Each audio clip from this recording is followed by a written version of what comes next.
Hello दोस्तों, welcome to my YouTube channel. Hope आप सब लोग अच्छे हैं और बड़े अच्छे से स्टडी कर रहे होंगे। जैसा आपको पता है, यूपी ट्रिपल एस सी पेट 2023 का एग्ज़ाम है 28-29 अक्टूबर को। ऑन योर डिमांड स्टूडेंट की बहुत क्वेरी थी, बहुत डिमांड थी कि सर जैसे आपने वीडियो की टारगेट सीरीज़ चलाई, बहुत हेल्प मिली, ऐसे ही आप पैट की टारगेट सीरीज़ चलाइए। देखिए, टारगेट सीरीज़ क्या होती है मैं आपको बेसिकली बताऊं। मैं इसमें डेली आपको टास्क देता हूं, वो टास्क आपको कंप्लीट करने हैं। मैं कंटेंट प्रोवाइड कराता हूं अपने टेलीग्राम चैनल 200 आउट ऑफ 200 पे कि आपको ये पढ़ना है। और मैं उम्मीद लगा रहा हूँ कि आप अपनी ईमानदारी से पढ़ रहे होंगे। जो जो मैं बता रहा हूँ, मक्कारी बिल्कुल नहीं करनी है। जितना मैंने बताया है वो ईमानदारी से पढ़ना है। अगर आप चीटिंग कर रहे हो तो अपने साथ कर रहे हो। जो सिलेक्शन होगा, जो जो पैट में स्कोर अच्छा होगा, वो आपकी मेहनत पे डिपेंड करेगा कि आपने वो टारगेट कितने अच्छे से फॉलो किए।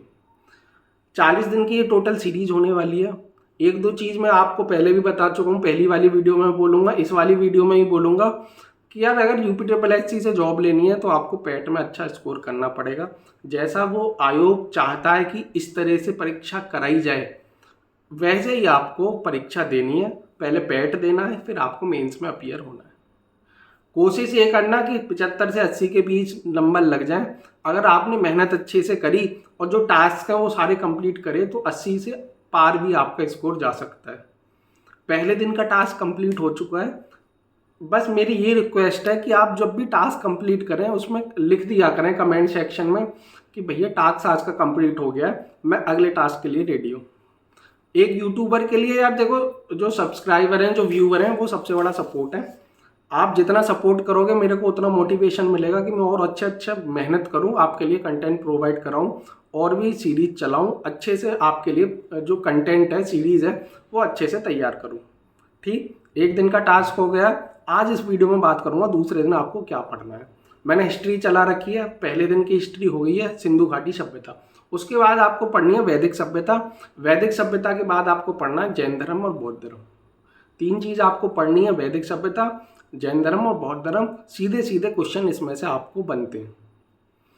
पॉलिटी पहले दिन की क्लास हो गई है, संविधान सभा की बैठक। अब आगे बढ़ते हैं। संविधान सभा के स्रोत और संविधान के स्रोत और संविधान की प्रमुख विशेषता है।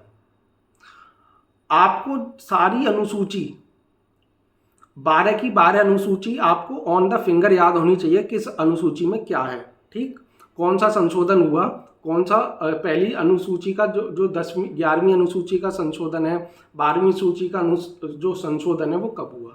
ठीक है ना, ये आपको पता होना चाहिए A to Z। 12 अनुसूची के बारे में कौन से भाग में कहाँ तक अनुच्छेद है ये आपको पता होना चाहिए। कौन सा भाग क्या रिप्रेजेंट कर रहा है, कौन से भाग में क्या है, ये आपको पता होना चाहिए। सीधा क्वेश्चन आपसे पुटअप होता है। संविधान के स्रोत, कौन सी चीज कहाँ से ली गई है, ये आपको पता होना चाहिए। ठीक है, बेसिक सी चीजें यही एग्जाम में पूछी जाती है और यही चीज आप गलत करके आते हो। हिस्ट्री हो गई, पॉलिटी हो गई, और मैंने चला रखा है स्टैटिक जीके। स्टैटिक जीके में मैं बात करूं, आपने दिवस याद कर लिए होंगे। दिवस मैंने पहली क्लास में बोला था, दिवस सीधे क्वेश्चन आता है। ऐसे ही आते हैं अंतर्राष्ट्रीय जो मुख्यालय हैं वो कहाँ स्थित है। ठीक, वो सीधा सीधा आपके एग्जाम में क्वेश्चन पूछेगा, अंतर्राष्ट्रीय मुख्यालय। ठीक, तो ये आपको पढ़ना है कि कौन सा संगठन कहाँ है और उसका मुख्यालय कहाँ पे स्थित है। ये सीधा क्वेश्चन आपको स्टैटिक जीके में आपसे पूछा जाता है। देखो, यूपी ट्रिपल एस सी में पैट में जो सिलेबस है वो लिमिटेड है। मैंने सिलेबस टेलीग्राम पे सेंड कर दिया। जो 21 वाला है वो 22 वाला है, वही 23 वाला है। ठीक है ना, टॉपिक आप देख लो, उन्हीं टॉपिक में से आपको पढ़ना है, उन्हीं में से एग्जाम आएगा और उन्हीं में से आपके स्कोरिंग मार्क्स आने वाले हैं। ठीक, वही टॉपिक आपको अच्छे से पढ़नी है, एक्स्ट्रा कुछ नहीं पढ़ना। बिल्कुल आपको ये बता दिया जा रहा है कि इस टॉपिक में से ये चीज पूछी जानी है और इस टॉपिक में से वही चीज आपको पढ़नी है। स्टैटिक जीके का मैं बात करूंगा हिंदी। हिंदी में आपने कल पढ़े थे विलोम शब्द, आज पढ़ने हैं आपको पर्यायवाची शब्द। पर्यायवाची शब्द में क्या होता है, एक तो हिंदी के 5 क्वेश्चन आ रहे हैं, तो उसमें से चांसेस हैं कि किसी का पर्यायवाची पूछ ले। नहीं, जो 5-5 नंबर के 2 गद्यांश होंगे तो उसमें से पर्यायवाची शब्द पूछ सकता है। गद्यांश में से भी, गद्यांश में विलोम शब्द और पर्यायवाची शब्द पूछे जाते हैं। ठीक।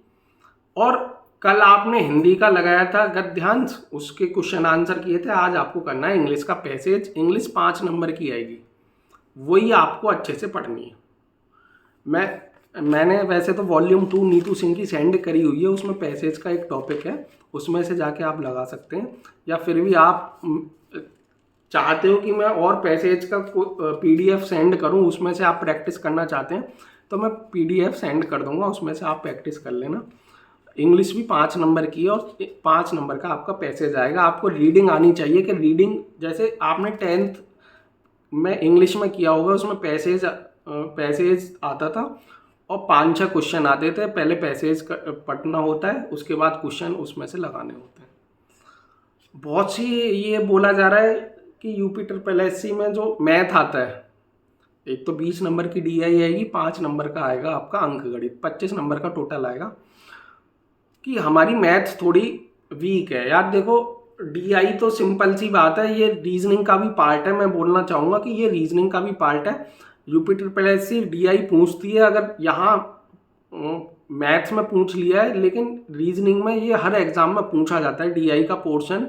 यूपी SSC का कोई भी पेपर उठा कर देख लीजिए आप, तो DI तो आपको आनी चाहिए। DI मैं बोलूँगा 20 में से 20 ही सही होने चाहिए, उसमें 19 भी हो रहे हैं तो भी आपका 1 नंबर का लॉस हो रहा है।